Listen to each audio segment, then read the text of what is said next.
오늘부터 우리가 이제 읽어가는 이야기는 삼손에 대한 이야기입니다.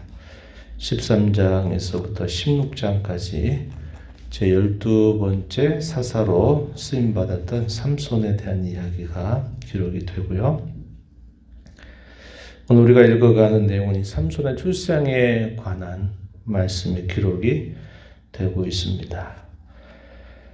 단지파 사람 그리고 소라 땅에 거주하고 있던 마누아라고 하는 가정에 여호와의 사자가 임하시게 되는데, 그렇게 임하시게 되는 배경에 대해서 우리가 읽었던 1절 말씀에 보면은 그들이 블레셋 나라에 의해서 40년 동안이나 또 괴롭힘을 당하고 있었다 하는 것을 말해 줍니다. 그리고 그렇게 된 이유에 대해서는 역시 사사기에 계속되는 순환에서 우리가 살펴보는 것처럼 여호와 하나님께 그들이 다시 악을 범했기 때문이다. 그 사실을 알려줍니다. 1절에 이스라엘 자손이 다시 여호와의 목전에 악을 행하였기 때문에 여호와께서 그들을 40년 동안 블레셋 사람의 손에 넘겨주셨다. 이렇게 말합니다. 어떤 일들에는 분명한 원인이 있어요. 그 원인이 있고 또 그에 따른 결과가 주어지고 그 주어진 결과가 또 원인이 돼서 또 다른 결과가 또 이어지고, 그래서 원인과 결과들이 계속 이어지게 돼요. 그래서 그 원인과 결과의 그 계속되는 반복들을 우리가 끊어내는 것이 정말 힘든 일이다 하는 것을 우리가 늘 알게 되죠. 이스라엘 백성들의 범죄, 또 그 범죄에 대하여 하나님이 그들을 징계하여 깨우치시는 일, 이것이 또 반복되었다는 것인데요. 무려 40년 동안입니다. 우리가 쭉 읽어왔던 이 사사 시대에 이방 나라나 이방 족속들에 의해 괴롭힘을 당했던 기간 중에 가장 긴 기간을 괴롭힘을 당한 것으로 표현이 되어 있습니다. 이 사사기의 사과는 분명히 그렇죠. 여호와께서 블레셋 사람의 손에 이스라엘을 넘겨주신 일이다. 이렇게 말합니다. 40년이라고 하는 기간이라고 우리가 볼 때는 어떤 의미가 있을까요? 그들의 영적인 무지, 목매가 가장 기뻤던 때다 하는 것을 우리에게 보여주는 겁니다. 40년이라고 하는 시간이 징계의 기간이었다. 이 말은 40년이 지나도록 깨닫지 않았으며 깨달았다 하더라도 돌이키지 않았다 하는 그런 모습을 보여주고 있는 겁니다. 사사시대의 여러 사사들의 활동을 쭉 보면서 평온한 기간들이 갈수록 짧아지고 압제와 괴롭힘을 당하는 기간들이 길어진다 하는 것은 그 시대가 더 깊이 어두워져 가고 있다 하는 것을 우리에게 보여주는 말이 됩니다.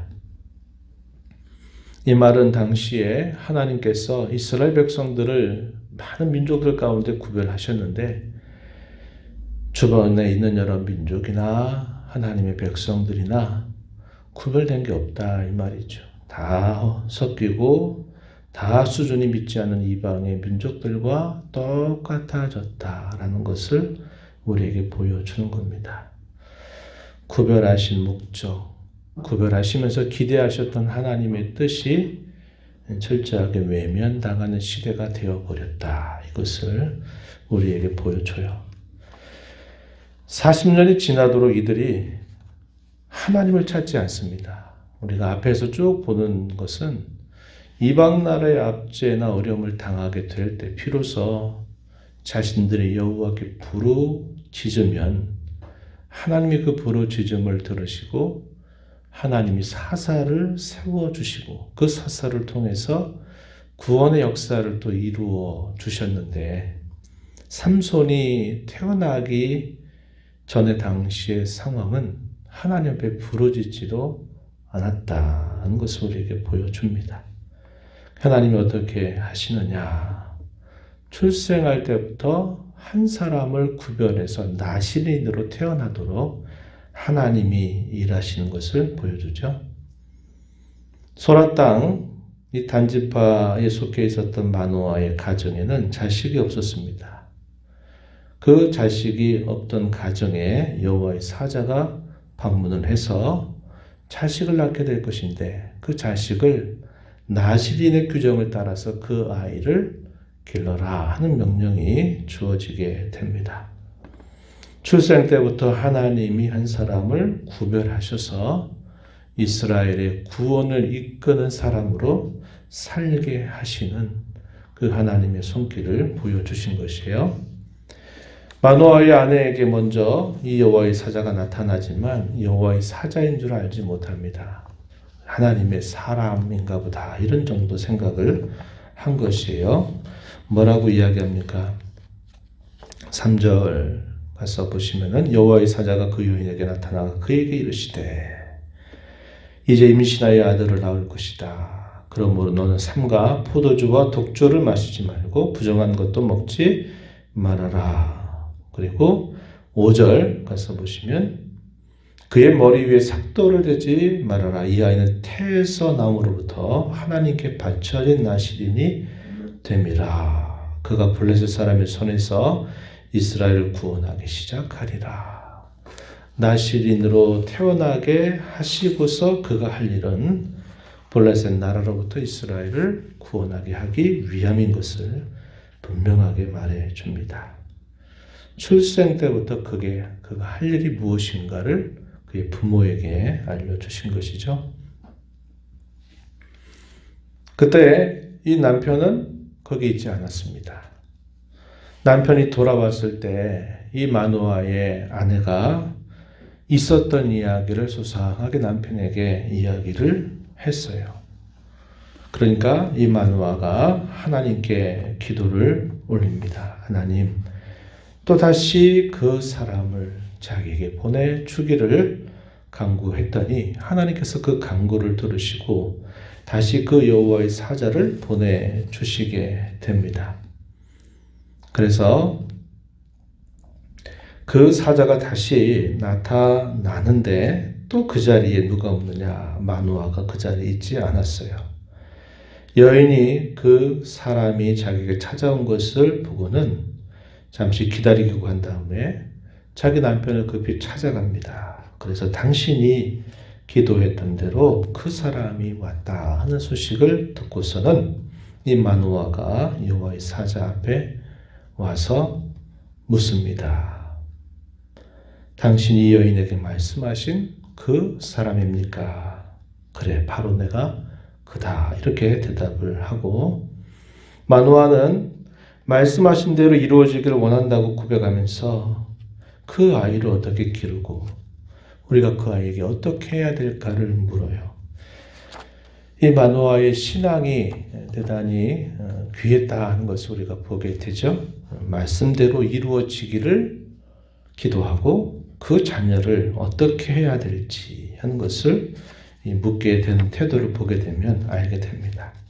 그랬더니 여호와의 사자가 그의 아내에게 했던 그 말씀, 나실인으로 태어날 때부터 구별해서 먹지 말고 접촉하지 말아야 될 것, 또 머리에 삭도를 대지 말 것에 대해서 쭉 이야기를 건네줘요.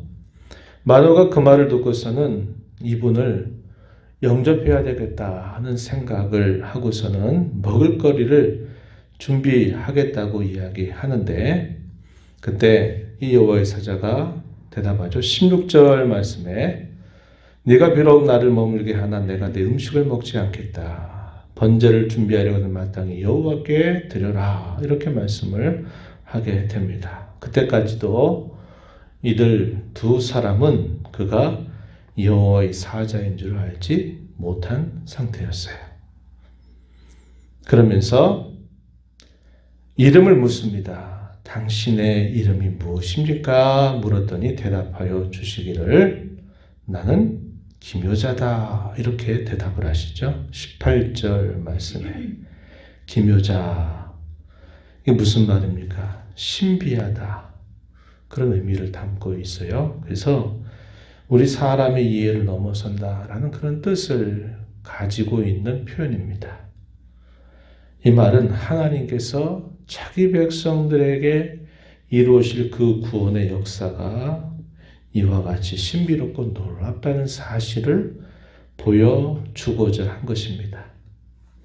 우리는 이 이름을 듣게 되면 그가 바로 구약에 오신 그리스도로구나 하는 것을 우리가 알게 되죠.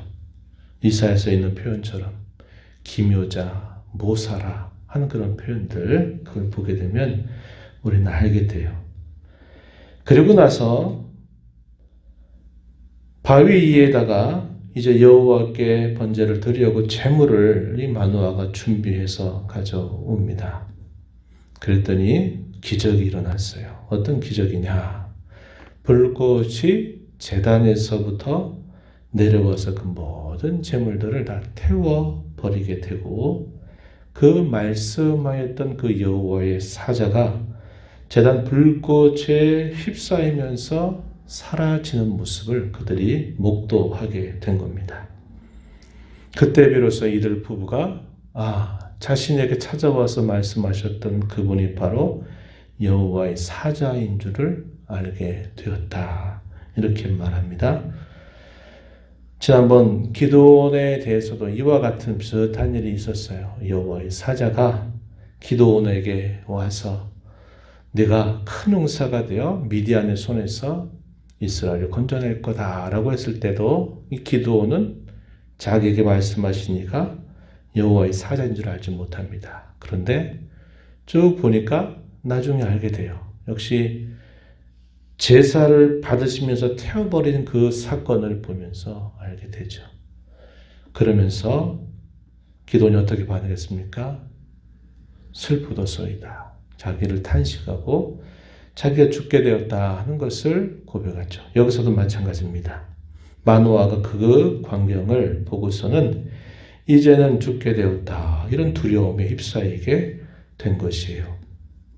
22절 우리가 하나님을 보았으니 반드시 죽으리로다. 이렇게 마노아가 두려움 가운데 말을 했을 때 그의 아내가 대답합니다. 만약에 하나님이 우리를 죽이고자 하셨더라면 벌써 죽었을 것이다. 하지만 우리가 드린 이 번제를 받으신 일이나 그분이 우리에게 말씀한 것처럼 자식을 주겠다 하셨으니 이것은 우리의 제사를 기쁘게 받으신 일이다. 우린 죽지 않는다. 라고 지혜롭게 답변을 하게 됩니다. 그리고 시간이 흘렀어요.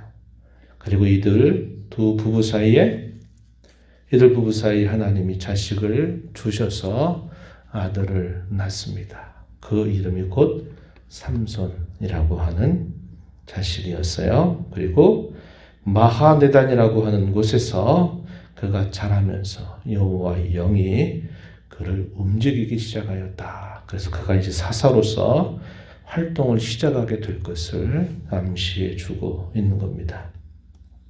그래서 이 여호와의 사자가 바로 하나님 자신을 대면한 것으로 그들이 알게 된 것임을 우리가 알게 되죠. 죄가 많았던 그 시대, 더 영적으로 깊어졌던 그 시대 속에 하나님은 그 자신이 스스로 찾아오셔서 그 백성들을 구원하시는 일을 계획하십니다.